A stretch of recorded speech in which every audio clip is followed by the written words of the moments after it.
আমাদের দেশে অনেক আপনার আইটি পার্ক আছে, আপনারা জানেন।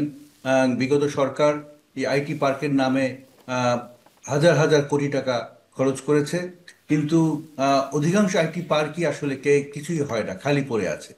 আমাদের ইচ্ছা আছে, আমরা পরিকল্পনা করেছি যে আইটি পার্কগুলোকে আমরা ঢেলে সাজাবো, এগুলোকে আমরা সঠিকভাবে ইকুইপ করব, এবং আমাদের যারা যুব সমাজ আছে, আমাদের তরুণ তরুণীরা আছে, যারা মেইন স্ট্রিম বা আপনার উচ্চশিক্ষায় অতটা আগ্রহী না, বা আমাদের ফ্রিল্যান্সার অনেকে আছে যারা ফ্রিল্যান্সিং করেন, তাদের ব্যবহারের জন্য আমরা এই আইটি পার্কের বা আপনার ওনারা যাতে ব্যবহার করেন, এবং ব্যবহার করে ওনাদের যে ফ্রিল্যান্সিং অ্যাক্টিভিটি বা অন্যান্য প্রযুক্তি নির্ভর যে কাজগুলো আছে, এই কাজগুলো ওনারা করতে পারেন এবং সামনে এগিয়ে যেতে পারেন।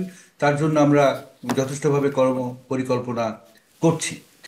খুব সংক্ষেপে যদি বলি, এআই এবং তথ্য প্রযুক্তি, এগুলোকে আমরা সাংঘাতিকভাবে গুরুত্ব দিচ্ছি, এবং এগুলোর application in health, in agriculture, এর অ্যাপ্লিকেশন ইন আপনার বিজনেস, স্মল এন্টারপ্রাইজ, কুটির শিল্প, এই সব কিছুকে আপনার যদি আমরা এগুলোকে অ্যাপ্লাই করতে পারি, আমরা মনে করি যে বাংলাদেশের অর্থনীতিকে আমরা একটা নতুন মাত্রা নিয়ে যেতে পারবো।